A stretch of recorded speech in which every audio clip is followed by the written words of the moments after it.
বিশ্বনেতা, রাষ্ট্রনেতা, সমাজ নেতা, পরিবারের কর্তা, অর্থনৈতিক নেতা সবাই মারা যাবে, সবাই শেষ হয়ে যাবে, কিচ্ছু থাকবে না। এই বিষয়টা আগে ভালো করে হজম করতে হবে যে আমরা এখানে থাকতে আসিনি, আমরা এই দুনিয়ায় থাকতে আসিনি, আমরা এখানে এসেছি চলে যেতে। যার মনের মধ্যে এই কনসেপ্ট থাকে সে কখনো আল্লাহ পাকের বিদ্রোহী হতে পারে না, সে কখনো আল্লাহ দ্রোহিতা করতে পারে না, কুফরি করতে পারে না, শিরক করতে পারে না, আল্লাহর অবাধ্য হতে পারে না। যার মনের মধ্যে এই চিন্তা বদ্ধমূল যে আমি এখানে থাকতে আসিনি, আমি এখানে মুসাফিরের মতো এসেছি, গাছের ছায়া বিশ্রাম নিচ্ছি, বিশ্রাম নিয়ে এসে সবে চলে যাব। আপনি ঘুষ খান আর সুদ খান আর দুর্নীতি করেন আর মানুষের সম্পদ আত্মসাৎই করেন না কেন, যতটুকু লেখা আছে আপনার তাকদিরে এর বেশি আপনি কিচ্ছু পাবেন না। তাকদির নিয়ে প্রিয় ভাইয়েরা বিচলিত হবেন না। আপনার তাকদিরে যা আছে আপনি পাবেন, যা নাই কোশ্চেন কালেও পাবেন না, ফুল স্টপ। আপনার তাকদিরে যা আছে আপনি পাবেন, না পেয়ে আপনি দুনিয়া থেকে যাবেন না, ফুল স্টপ। আর আপনার তাকদিরে যা নাই সারা দুনিয়ার মানুষ মিলে আপনাকে দিতে পারবেন না, এই চিন্তাটা আগে মাথার মধ্যে সেট করেন। আপনার আমার তাকদিরে যা লেখা হয়েছে এর একটা দানা আপনি বেশি খেয়ে পৃথিবী থেকে যাবেন না। আর আপনার আমার রিজিকে যা আছে তার এক চুল রেখে আপনি দুনিয়া থেকে যাবেন না, এটাই চূড়ান্ত সত্য কথা। হালালে আছেন, সবজি বিক্রি করে খাচ্ছেন, আপনি ছোটোখাটো ব্যবসা করছেন, মানুষ আপনাকে দাম দেয় না, আন্ডার এস্টিমেট করে, গরিব বলে, ফকির মিসকিন বলে, কিন্তু আপনার তাকদিরে যা আছে আপনি সেটাই পাবেন, এর বেশি আপনি কিচ্ছু পাবেন। হুয়াল আউয়াল ওয়াল আখির, আল্লাহ পাক প্রথম এবং আল্লাহই শেষ। কুল্লু মান আলাইহা ফান ওয়া ইয়াবকা ওয়াজহু রাব্বিকা যুল জালালি ওয়াল ইকরাম, প্রত্যেকটা বিষয় ফানা হয়ে যাবে, কিচ্ছু থাকবে না। এখন আপনি পৃথিবীতে যা দেখছেন, প্রত্যেক মানুষ, প্রত্যেকটা জিন, প্রত্যেক উদ্ভিদ, প্রত্যেক এই প্রাণী, আকাশ, মহাবিশ্ব, গ্রহ নক্ষত্র, চন্দ্র সূর্য, সমুদ্র, পাহাড় পর্বত, এগুলোর কিছুই থাকবে না। যারাই আল্লাহ দ্রোহিতায় লিপ্ত হচ্ছে, শিরক করছে, বেদাত করছে, হারাম খাচ্ছে, ঘুষ খাচ্ছে, সুদ খাচ্ছে, জেনা করছে, আল্লাহ দ্রোহিতা করছে, আল্লাহর বিধানকে অস্বীকার করছে, তারা ইনডাইরেক্টলি ধরে নিয়েছে যে তারা মনে হয় পৃথিবীতে চিরকাল থাকবে। কারণ যদি কিয়ামতের মাঠের কথা তাদের স্মরণ থাকতো তারা কখনোই কাজগুলো করতে পারতো না, পারতো? এবার আসেন, আল্লাহ পাক কলম সৃষ্টি করে তাকদির লিখেছেন, অতএব তাকদির নিয়ে প্রিয় ভাইয়েরা বিচলিত হবেন না। আপনার তাকদিরে যা আছে আপনি পাবেন, যা নাই কোশ্চেন কালেও পাবেন না, ফুল স্টপ। আপনার তাকদিরে যা আছে আপনি পাবেন, না পেয়ে আপনি দুনিয়া থেকে যাবেন না, ফুল স্টপ। আর আপনার তাকদিরে যা নাই সারা দুনিয়ার মানুষ মিলে আপনাকে দিতে পারবেন না, এই চিন্তাটা আগে মাথার মধ্যে সেট করেন। এই চিন্তা যার মধ্যে ইনস্টল করা আছে সে আত্মহত্যা করে না কখনো, সে হতাশ হয় না কখনো, সে ভয় পায় না, আল্লাহর পথে চলতে গিয়ে পিছু পা হয় না, সে জালেমের সামনে মাথা নত করে না। যার মাথায় এই চিন্তা আছে যে আল্লাহ যা লিখেছেন এটা হবে, যা লিখেন নাই সারা দুনিয়ার মানুষ মিলে সেটা হবে না, সিম্পল।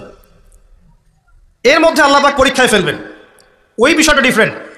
আমি অবশ্যই তোমাদেরকে পরীক্ষা করব, ভয় দিয়ে, ক্ষুধা দিয়ে, সন্তানের কি ইন্তেকাল দিয়ে, ফসলের ক্ষতি দিয়ে, সম্পদের ক্ষতি দিয়ে আমি পরীক্ষা করব।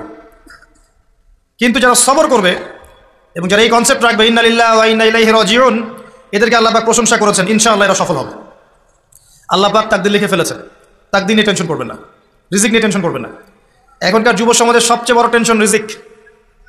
একটা জব, একটা ভালো জব, একটা ভালো ব্যবসা, সে সিকিউরড লাইফ চাচ্ছে, রিজিক নিয়ে চিন্তা করবেন না। আপনার কাছে যে রিজিক আছে এটা আপনার কাছে আসবেই ইনশাআল্লাহ, হয়তো সময় লাগছে কিন্তু আপনার কাছে আসবে ইনশাআল্লাহ তাআলা। আপনি হালালের উপর থাকবেন, ন্যায়ের উপর থাকবেন, আপনি অন্যায় পথে রিজিক সার্চ করবেন না, আপনার তাকদিরে যে রিজিক আছে আপনার কাছে আসবে ইনশাআল্লাহ। এবার আসেন, আল্লাহ পাক এরপরে সৃষ্টি করেছেন মহাবিশ্ব, এই পুরো মহাবিশ্ব। তাকদির লিখার পরে মহাবিশ্ব কয় দিনে? ফি সিত্তাতি আইয়াম, 6 দিনে, মাত্র 6 দিনে আল্লাহ পাক পুরো মহাবিশ্ব সৃষ্টি করেছেন। হুয়াল্লাযী খালাকাস সামাওয়াতি ওয়াল আরদা ফি সিত্তাতি আইয়াম সুম্মা ইস্তাওয়া আলাল আরশ, সূরা হাদীদের মধ্যে এটা আছে। তিনি সেই আল্লাহ যিনি এই মহাবিশ্ব সৃষ্টি করেছেন 6 দিনে, এরপরে আরশের উপর সমাসীন হয়েছেন। আল্লাহ পাক এর একদিন আমাদের একদিনের মতো নয়, বরং কিয়ামতের মাঠে যেদিন আমরা দাঁড়িয়ে থাকব এই দিনটা হবে আল্লাহর হিসেবে 50,000 বছরের সমান। মানুষ অস্থির হয়ে থাকবে, বিচার শুরু হচ্ছে না কেন, অপেক্ষা করা কাজটা খুব যন্ত্রণাদায়ক, তাই না? কারো জন্য অপেক্ষা করা, অপেক্ষা করে আছেন, 1 ঘন্টা পর আসবে, এলো না, আপনি অস্থির হবেন। 2 ঘন্টা পর এলো না, 10 ঘন্টা পর এলো না, আপনি অস্থির হবেন, পাইচারি করবেন, বই পড়বেন, নাস্তা খাবেন, হাঁটাহাঁটি করবেন, আপনি ব্যাকুল হয়ে যাবেন। অপেক্ষা করা একটা ডিফিকাল্ট কাজ। সবাই গিয়ে ধন্না দিবে, প্রথমে আদম আলাইহিস সালাম, তারপরে নূহ আলাইহিস সালাম, ইব্রাহিম, মূসা, ঈসা আলাইহিমুস সালাম। আল্লাহর কাছে একটু সুপারিশ করেন, বিচার যেন শুরু হয় অ্যাটলিস্ট। কেউ কিচ্ছু করতে পারবে না, কারণ সবাই বলবে ইয়া নাফসি, ইয়া নাফসি। দূর থেকে একজনের আওয়াজ আসবে, যিনি ইয়া নাফসি বলছেন না, যিনি বলছেন ইয়া উম্মতি, ইয়া উম্মতি। সবাই তার কাছে যাবে এবং তিনি আমাদের নবী মুহাম্মদুর রাসূলুল্লাহ সাল্লাল্লাহু আলাইহি ওয়াসাল্লাম সিজদায় পড়ে যাবেন এবং তার উম্মার জন্য সুপারিশ করবেন। উম্মার কবিরা গুনাহগার ব্যক্তিদেরকে সুপারিশ করে তিনি জান্নাতে নিয়ে যাবেন ইনশাআল্লাহ। আল্লাহ তাকে ওয়াদা করেছেন, হে নবী, তোমার উম্মতের কোনো ব্যক্তি যদি শিরিক না করে আমার সামনে উপস্থিত হয়, আমি তাকে মাফ করে দেব ইনশাআল্লাহ। হাদিসে কুদসির মধ্যেও আছে যে হে আদম সন্তান, তুমি যদি দুনিয়ার সমান পাপ নিয়ে, আসমান জমিন সমান পাপ নিয়ে আমার সামনে দাঁড়াও, কিন্তু আমার সাথে কাউকে শরিক করনি, তাহলে আমি আল্লাহ তোমার সামনে আসমান জমিন সমান ক্ষমা নিয়ে উপস্থিত হব ইনশাআল্লাহ। শোনেন, 1000-999 জন মানুষ জাহান্নামে যাবে, প্রতি 1000-999 জন মানুষ জাহান্নামে যাবে। সহিহ বুখারীর হাদিস 4 বার এসেছে। এখানে ইকুয়েশনটা এমন না যে ম্যাথামেটিক্যালি ক্যালকুলেট করতে হবে, এমন নয়। এটা দিয়ে আধিক্য বোঝানো হচ্ছে, বেশিরভাগই জাহান্নামে যাবে। এই কথা আল্লাহ পাক কিন্তু সূরা আরাফের মধ্যেও বলেছেন 179 নম্বর আয়াতে, ওয়ালাকাদ যারানা লিজাহান্নামা কাসীরাম মিনাল জিন্নি ওয়াল ইনস। একই বিষয়, কোরআন হাদিস পরস্পর মিলে যায়। এখানে একটা বিষয় বুঝতে হবে, আল্লাহ পাক বলেছেন সূরা নিসার মধ্যে, ইন্নাল্লাহা লা ইয়াগফিরু আন ইউশরাকা বিহি ওয়া ইয়াগফিরু মা দুনা যালিকা লিমান ইয়াশা। আল্লাহ পাক তার সাথে শিরকের গুনাহ মাফ করবেন না, এছাড়া যে কোনো গুনাহ আল্লাহ পাক যাকে ইচ্ছা মাফ করতে পারেন। তার মানে যে বেশিরভাগ মানুষ জাহান্নামে যাচ্ছে, তাদের আমলনামায় কোন পাপ থাকতে পারে? কথা বোঝা যাচ্ছে কি? নিঃসন্দেহে তাদের আমলনামায় শিরকের পাপ থাকবে। এটা বুঝতে আপনাকে পিএইচডি করার দরকার নাই। আল্লাহ পাক শিরক ব্যতীত যে কোনো পাপ যাকে ইচ্ছা মাফ করতে পারেন। তার মানে তারা জাহান্নামে যাচ্ছে বিকজ অফ শিরক। আমাদের মুসলিমরা এখন শিরক বোঝে না, অমুসলিমরা তো শিরক করেই। যেমন কেউ বলছে ওয়াকালাতিল ইয়াহুদ উযাইরুন ইবনুল্লাহ, ইহুদিরা বলছে উযাইর আল্লাহর সন্তান, নাউযুবিল্লাহ, শিরক। অথচ ওরাই এখন বিশ্বকে রুল করছে, তাই না? ওয়াকালাতিন নাসারা আল মাসীহ ইবনুল্লাহ, নাসারা বলছে যে ঈসা ইবনে মারইয়াম আল্লাহর সন্তান, তাই না? অথচ ওই সভ্যতাই এখন বিশ্বকে রুল করছে।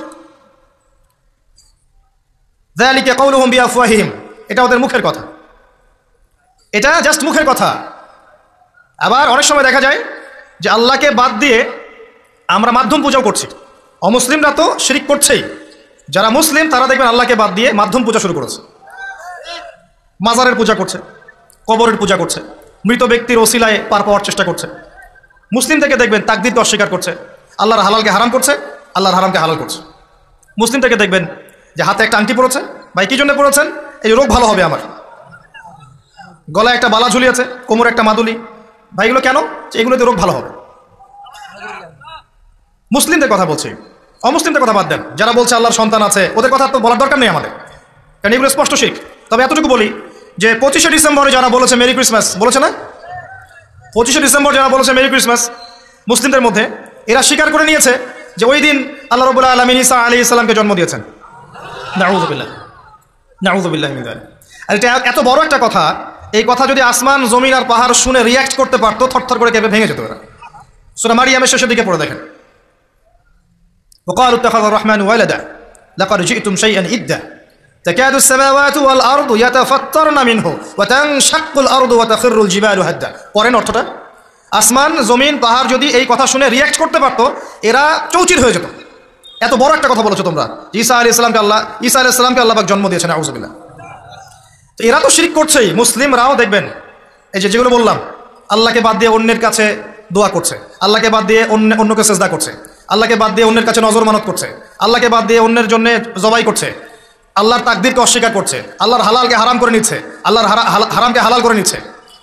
দেখবেন মুসলিমরা করছে। এবার মুসলিম জেনারেশন, এমন একটা প্রজন্ম বের হচ্ছে এখন ইয়াং জেনারেশনের, তারা বলছে যে এই মহাবিশ্ব বিগ ব্যাং থেকে সৃষ্টি হয়েছে, আল্লাহ বলতে কিছু নাই।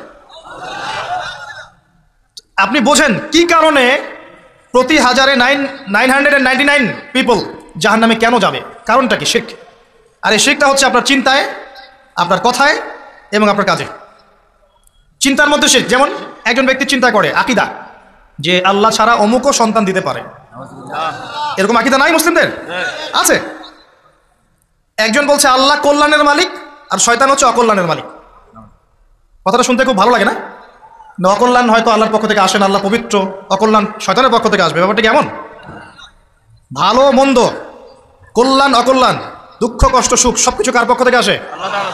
এমন নয় যে ভালোগুলো আল্লাহ দেন, অকল্যাণগুলো শয়তান দেয়, নাউযুবিল্লাহ। এরকম আকীদা আছে মানুষ। কিছু মানুষ বলছে তাকদীর বলতে কিচ্ছু নাই, মানুষ নিজেই তার কর্মের নিয়ন্ত্রণ। শিরক। কিছু মানুষ বলছে যে ভাগ্যই সব, মানুষের কাজের কোনো স্বাধীনতা নাই। মানে ভাগ্যই সব, আমার কাজের কোনো স্বাধীনতা নাই। আমি কলের পুতুল, চুরি করেছো কেন? আল্লাহ তাকদীরে লিখেছে তাই।